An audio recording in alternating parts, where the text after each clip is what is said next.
weeks, 3 or 4 weeks.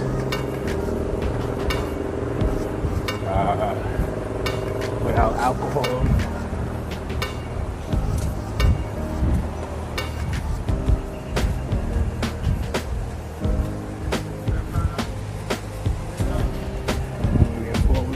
Alcohol. What else?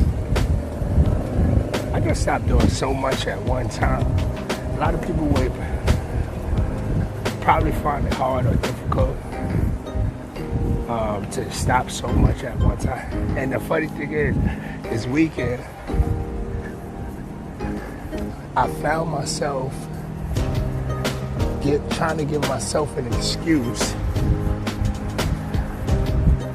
to go hang out with the fellas, knowing that that's going to lead to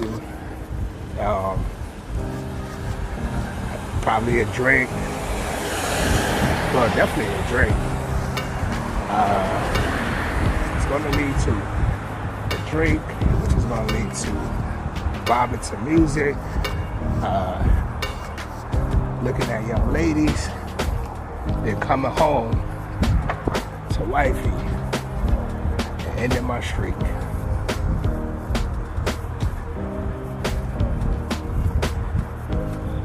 So I was trying to find every reason in the book, and I was in my head, my own head, talking to myself on a way to justify me getting out there and just not showing no discipline, no consistency. And when I go through moments like this, it helps me to better understand why so many people have a hard time with their addictions, whether it be to drugs and alcohol, whether it be to sex, food, porn, whatever, whatever the addiction. This helps me to gain insight, right? And show empathy when a person is really struggling with refraining from their addiction.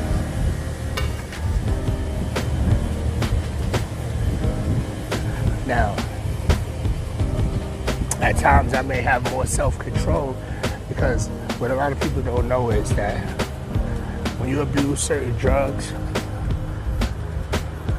they compromise the part of your brain that helps you regulate self-control. So when the part of your brain that helps you with self-control is compromised, you make impulsive decisions. And you do a lot of things that you shouldn't do, you know you shouldn't do, but you just lack self-control. So I may have a little bit more self-control than a lot of people.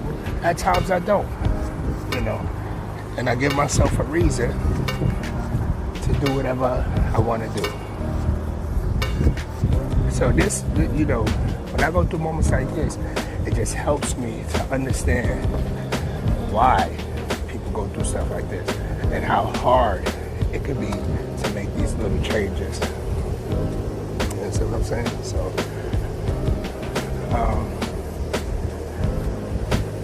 another thing is, sometimes we have to, it's a lot of times, sometimes more than often, we have to put ourselves in a mind frame that even though we know things, there are negative and positives to things, we know this is absolute fact, the yin and yang. It's always two opposites. We know this, right? The person who wants to improve, I, you, he, she, her, him, should always have ourselves in the positive outcome mind frame. I know there are negative outcomes. That's not what I'm thinking about.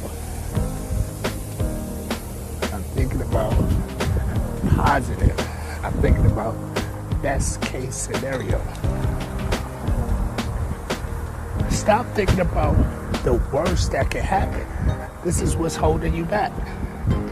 You constantly focus on the worst that can happen, right? So you think you can't, or you think you can't, then you won't. He or she that says they can't, they are absolutely right. And they won't.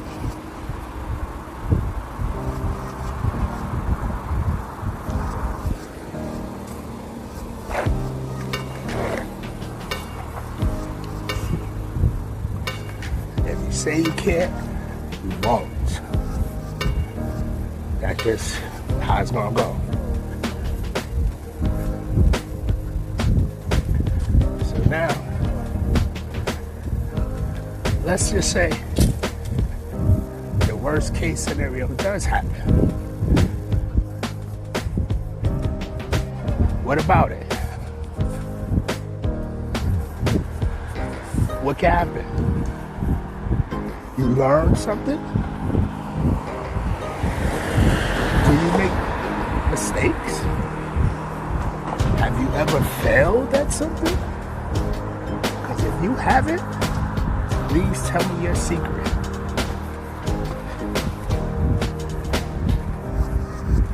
Have you ever not gotten the job?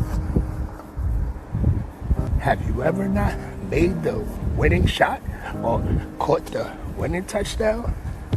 Or gotten a girl or gotten a guy? Have you ever not had that happen to you? Did you learn from it? Did you go into the next situation better, equipped? Let me know. Because worst case scenario, something that you didn't want to happen, happened. But you didn't make that the last time that you tried to succeed or improve or do what you need or you set out to do. You didn't make it your last time. You didn't let that defeat you. You kept going, hopefully.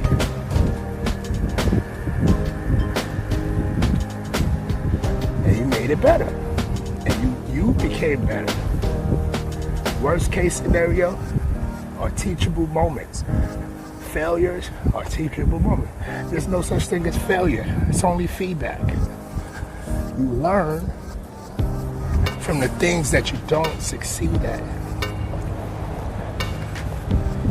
You analyze what happened, what was said, what was done, what time of day was it, what was I wearing, how did I look, how did I smell.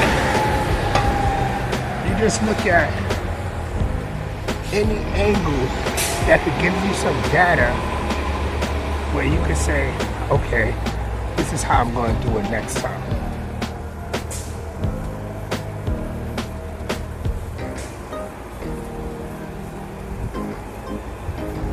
Focus on the journey, not the end result. The end result has already been planted in your mind. That's what I mean by think about positive outcomes. We already know what we're trying to accomplish. So I'm not thinking about the finish line.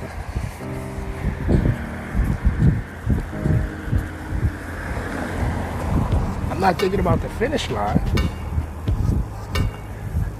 I'm thinking about how I'm going to get to the finish line. I'm thinking about that next turn. I'm thinking about that next obstacle that I gotta jump over.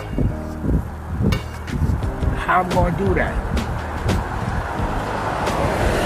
Gotta live in the moment, gotta be aware of what's going on right now.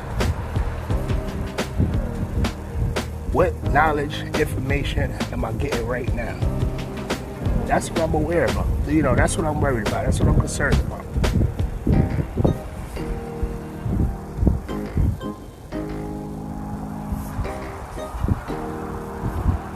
So, this is how all this stuff is connected for me. You know, as far as receiving retention, no fat, the walks in the morning, the exercise,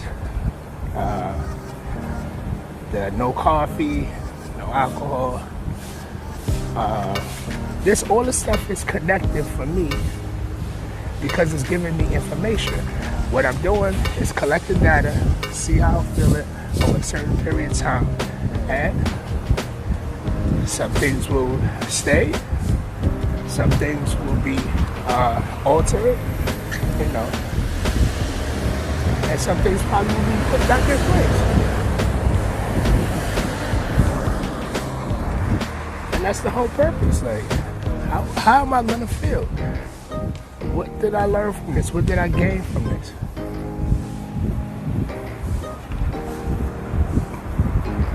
Excuse me.